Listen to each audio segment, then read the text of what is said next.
Hey, what's going on, traders? This is Adam at Swiss Made Trades. I just wanted to make a quick video about a strategy you can use on stocks that have a good amount of volatility, former quality movers, pretty much, and this applies to quality companies. So not penny stocks, not these tiny $1 million companies or even $10 million companies. We're talking about um, a, a name that people know about, and hopefully based off of the examples that I give, they'll kind of get an idea of what I mean as far as the stocks that I'm talking about.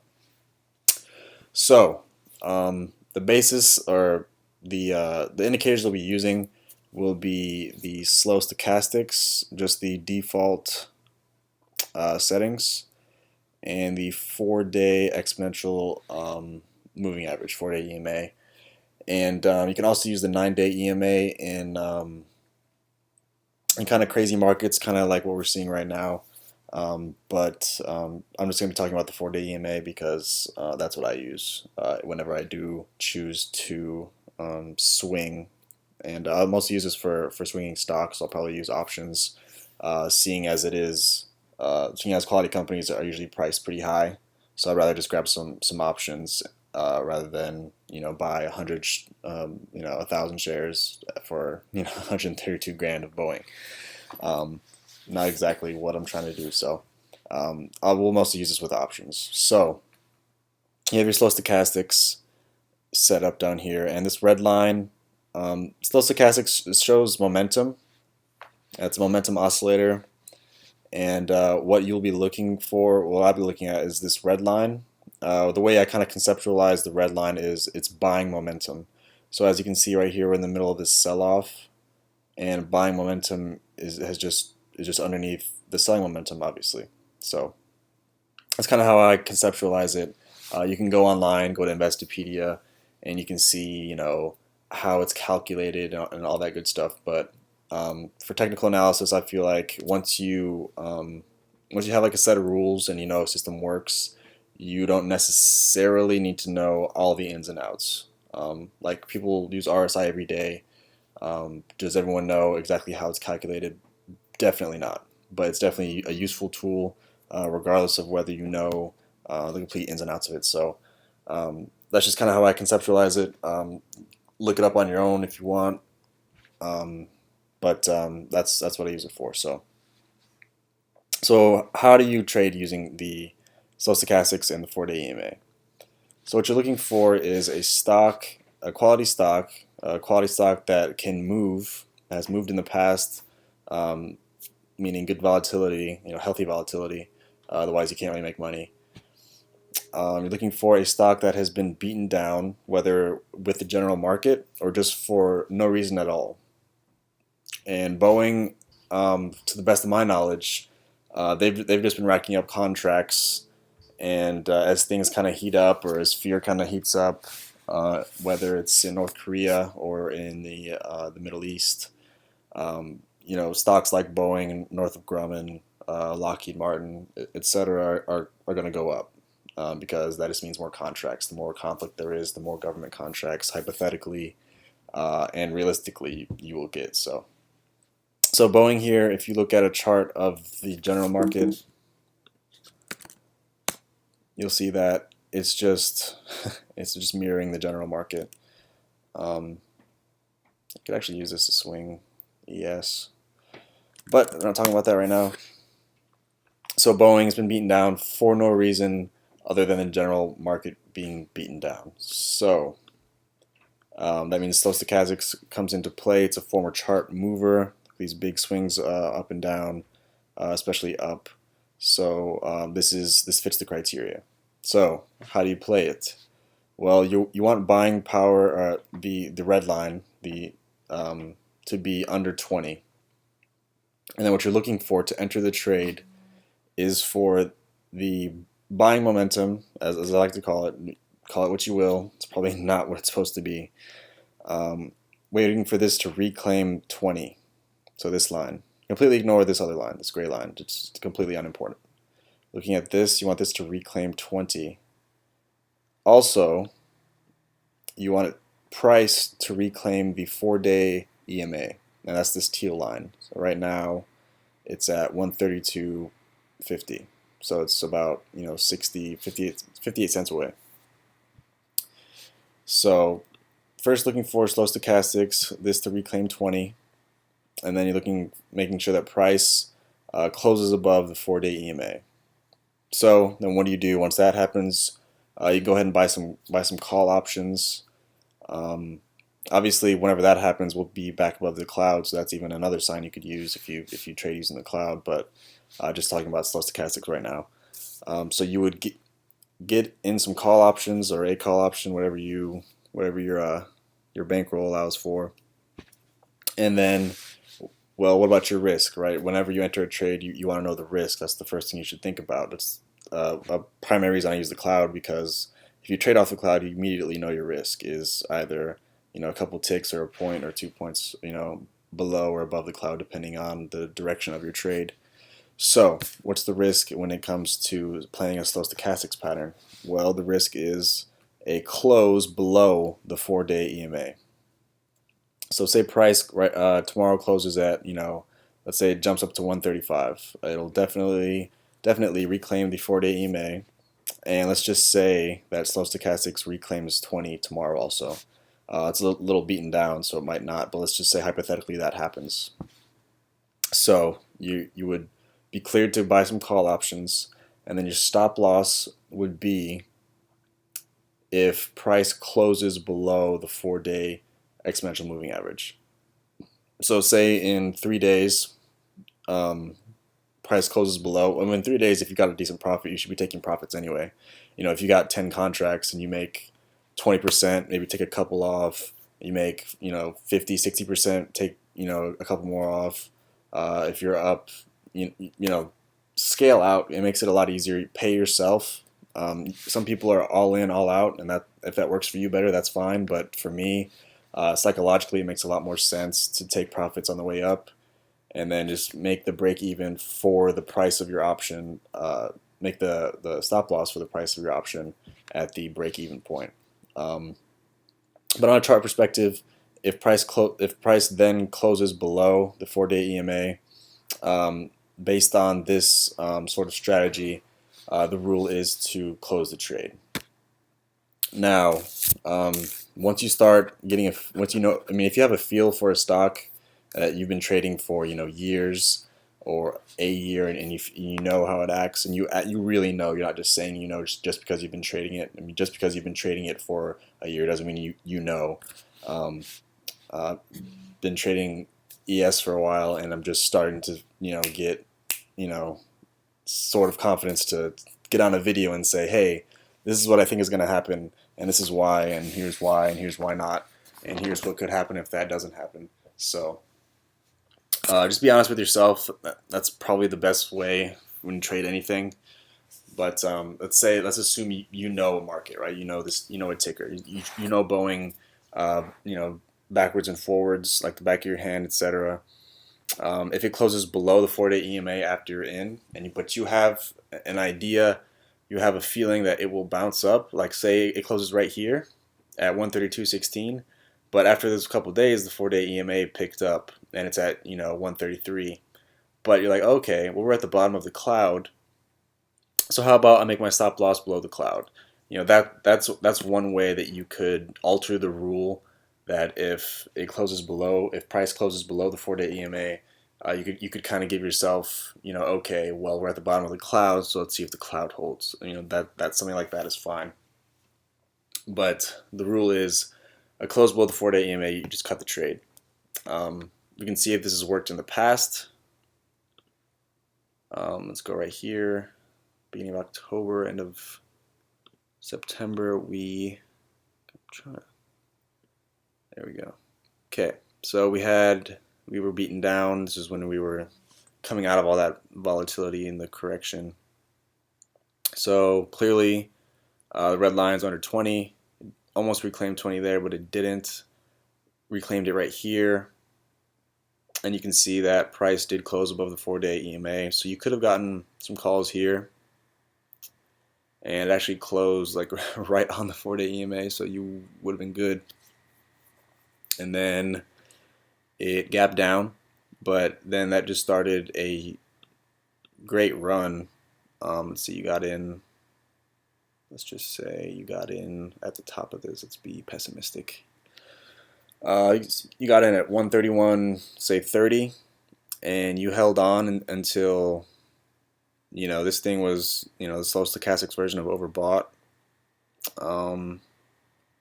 135. I mean, you could have got your target could have been the cloud really, but you could have gotten a solid $10 in a matter of a week. You get some longer term based, longer term options, not weeklies, obviously, because you're swinging. That makes for a nice trade in my opinion. $10. You obviously go, a couple months out on your options. You're not super killed by time decay or killed at all, really. I mean, I feel like this would have been a good trade. And price just closed above the 4-day EMA every day. And let's say, okay, let's go by that rule actually. Yeah, once it started, I feel like once you got right here, you could have closed, but you could have taken profits, all up here. Maybe have a couple still going on here. And sometimes, once the buying momentum gets above 80, that can lead to RSI over 70, which can lead to some of the biggest moves upwards in stocks. Talking about regular RSI, obviously. But you can see, like right here, slow stochastics reclaimed 20 right here, but it didn't reclaim. It didn't close above the 4-day EMA yet. You would have waited a day. You waited 2 days really, but I mean, you got the bottom of the cloud. You could have used the cloud also, but the 4-day EMA nearly reclaimed. You could have gotten some calls here. Let's say you got some calls at 141, pessimistic again, and then you just rode this baby up to 146. Nothing killer, but Boeing probably Boeing may not be the best example, but here's one right here. Let's see how we did here. Gotten long right here, 144. Would have probably closed around 148. Okay, yeah. Let's go something that's a little more volatile. Because while that works, that's probably not the sexiest example to show people that this is a good system to work. That works. Let's try Google here. All right. I'm gonna be kind of a douche and use this really extravagant example of slow stochastics working amazingly, and the cloud really. I mean, if you were getting long Google, whether you're an investor or you were swinging Google from the cloud with some calls right here, would have been fucking righteous. But let's see here. Reclaim 20, and I mean, just based on the cloud and price action, there's super consolidation. You could have taken a bet here with slow stochastics. The slow stochastics here is telling you, okay, this was completely unnecessary, and now we're ready to lift off and make a real move. And you could have gotten long at, let's just say 545, pessimistic again, and it didn't close below the 4-day EMA until it was 673. Obviously, it's not a common. That's not going to happen every time. But I actually wish I looked at this chart back when this happened, because I gladly would have taken a handful of calls. Cloud telling you to do so, slow stochastics telling you to do so, and slow stochastics is just so reliable. It's not something sexy, like it's not always going to work out like this, but if you can find something to swing trade reliably, I know day trading, weekly options and stuff, that's definitely more attractive. It's cheaper. The options are cheaper, but it's a lot less volatile to swing, and it's a lot more accurate in my opinion if you swing using slow stochastics, this slow stochastics pattern with the 4-day EMA, and if you use it with the cloud in addition to slow stochastics, then obviously, hopefully this shows you just the power of the cloud combined with other reliable indicators. So let's look at some other times. It reclaimed 20 on slow stochastics right here. We did get a nice gap up, but obviously it doesn't work every time.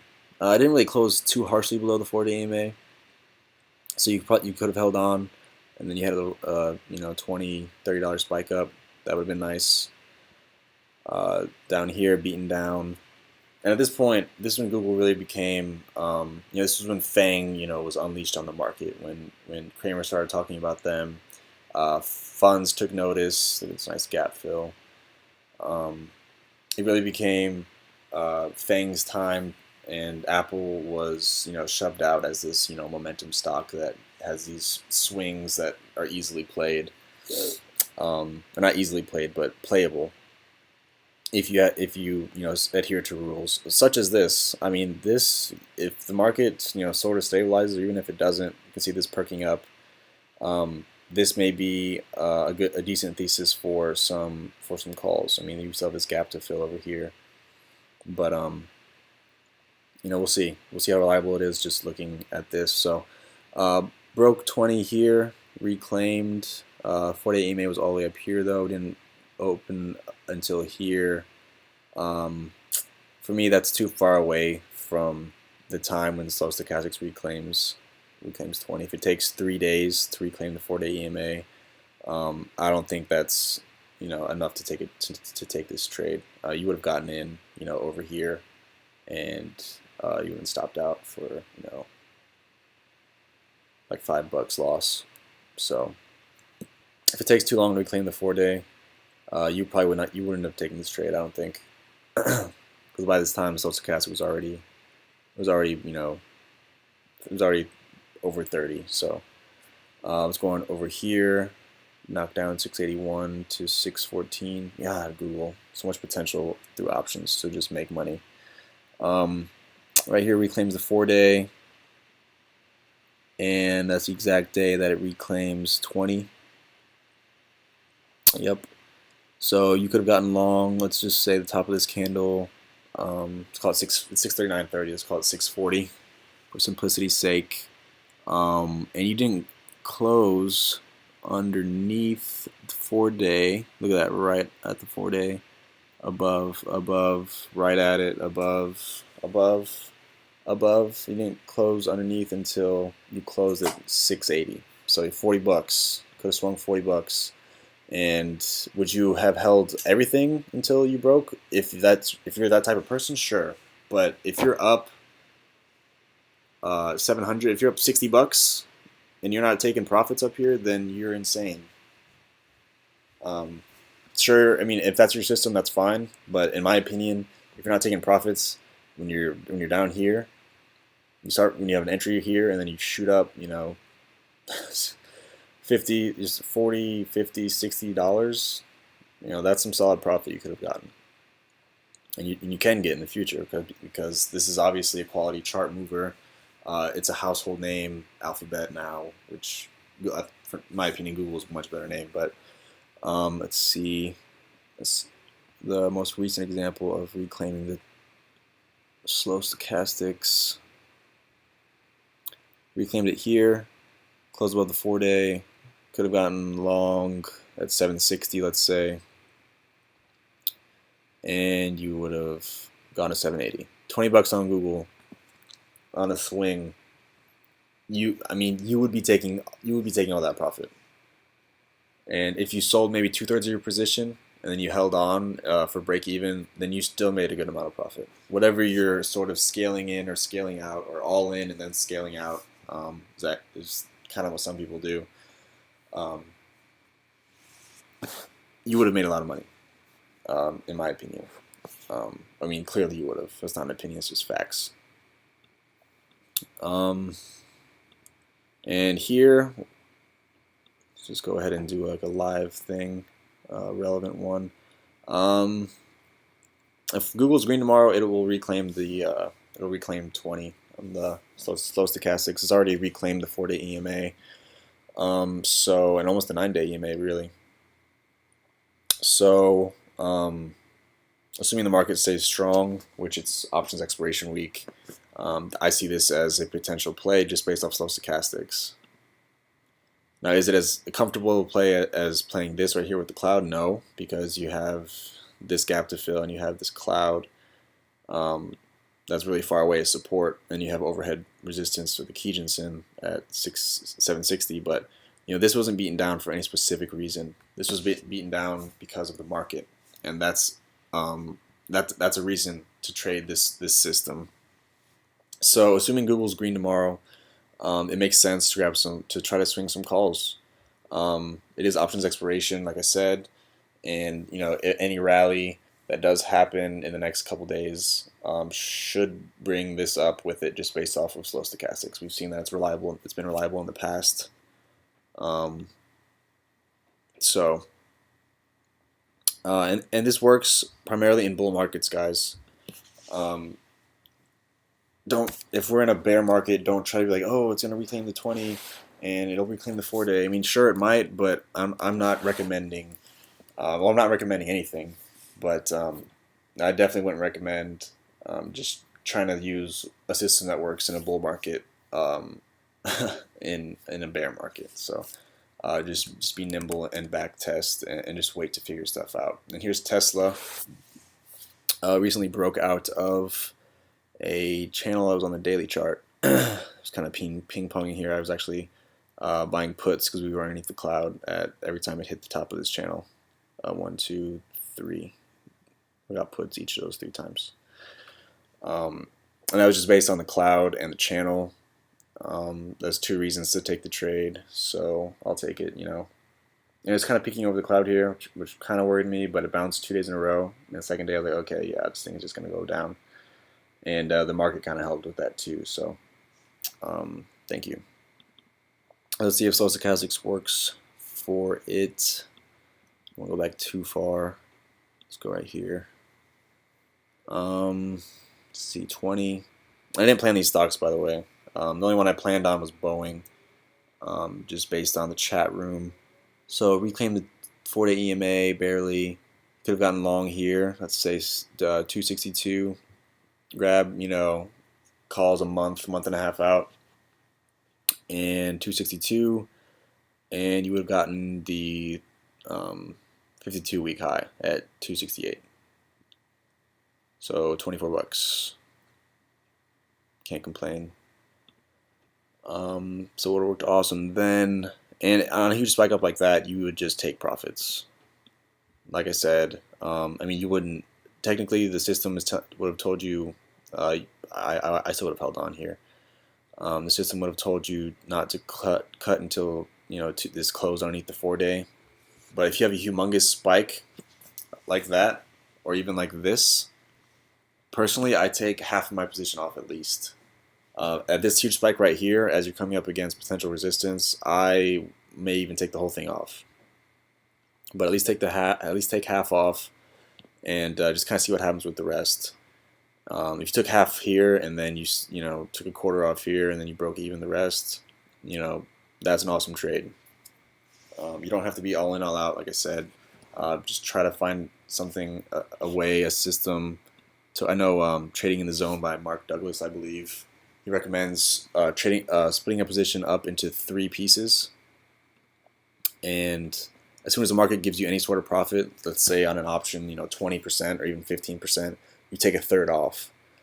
And then once the market gives you, even more, say, double or triple whatever your first percentage was, you take the other third off. And then that final third you can let ride. And you can choose to either, take profits whenever it goes up even higher, or you can just leave a stop for break even. And for me, I mean, that makes a lot of sense, especially for people that don't really know how to scale in or scale out of positions. In the long run, I feel like it helps people, as opposed to this, all in, all out, this mentality where you're all in and all out. Because if you don't take profits and pay yourself, you'll get greedy. Some people get greedy. Like, oh, only 20%. Well, I want 100%. I want 80%. So I'm just gonna hold all this. And then as soon as the position starts going against them, they haven't taken any profit whatsoever. if they would have taken a third of their position and taken profit, then boom, they would have made money on the trade. They were still right. And people, the biggest thing people struggle with is trying to be right instead of just making money. You can be right and still lose money just based on the way you trade or the lack of the system you have. So just keep that in mind.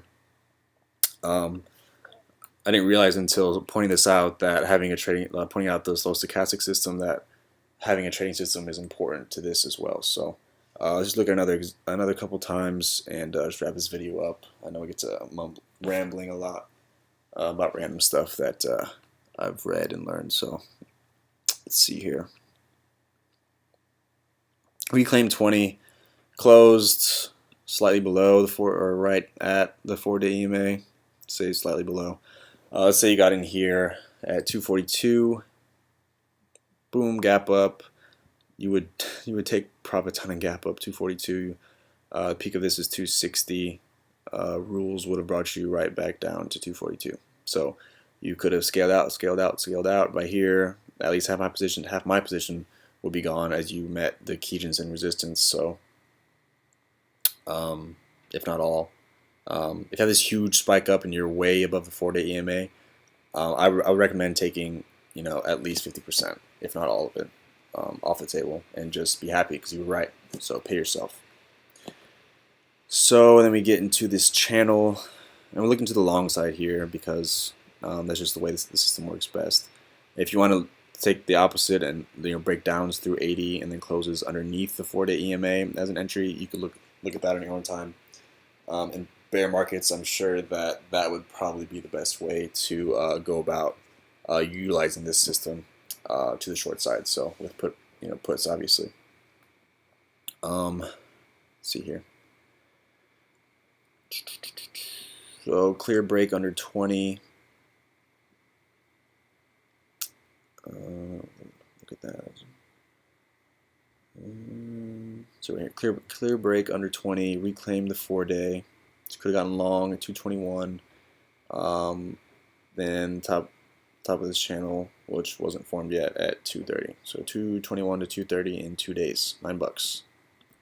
In options world, that's not bad money. If you would have not paid yourself on these spikes above the 4-day EMA, which remember is a sign that this is kind of stochastics. It tells you when something's about to pop a little bit, but pops, especially with chart movers, don't necessarily last because it's a chart mover. It means that it moves in both directions strongly. So when it moves in one direction strong, you know that that's not going to necessarily last for too long, especially when you're underneath the cloud like here. So I definitely recommend using the cloud in conjunction with whatever you use or whatever you decide to use in the future. I believe this video has shown the power of the cloud yet again. Let's just see here as one last awesome example.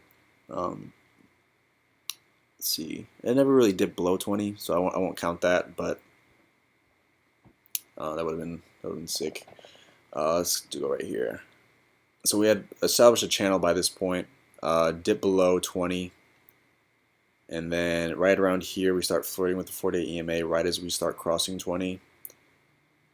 You could have gotten calls here. Technically, it didn't close over the 4-day EMA, but let's say you did at 222, and then this next day, of course, it just rips short spaces off and goes to 230, 235, 234. And like I said, look at this 4-day EMA and look at price. If you get these big spikes above here, you better be taking profits or you can get crushed. And you've seen that on this chart. You could have stayed in and you would have gotten out at 230, but plenty of chances to take profits up here. And the cloud is telling you like, hey, this is a resistance area. So, just take profits, guys. Hopefully the system makes sense to you.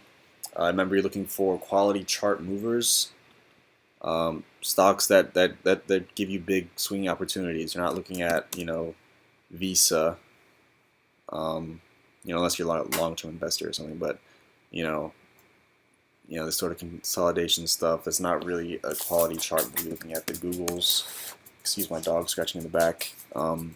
looking at the Teslas, looking at possibly even the Boeings if that's your your cup of tea. But just look at the chart and back test it. If you've seen that, if you look at the chart and you see that Stochastics has been a good indicator for swings, like so, then you know that you're looking at a stock that plays nicely with Stochastics. Don't go to penny stock land or go to these random, biotechs that don't have solid financials and try to, swing them, because, biotechs, for the most part, they suck. Unless they have a drug that's out, then they suck. Until they have revenue, then they suck. So just be careful out there. Don't just try to use this with anything. I actually may start looking at this for swinging ES. It's actually about to reclaim the 20 on the S&P, so we'll see. We'll see how that goes. Maybe grab some SPY calls and see if a swing works out. But yeah, see, self-discovery. Glad I caught that on video. I wasn't planning that at all, but we'll see if that works out at all. If not, then that's cool too. So hopefully this made sense to you. If you have any questions at all, you can just hit me up on Twitter at SwissMadeTrades, or shoot me an email, swissmadetrades@gmail.com. I won't bite. I'm not the smartest guy in the world, but I'm definitely not the dumbest. So hopefully this video offered you something to learn, and gave you something you can use.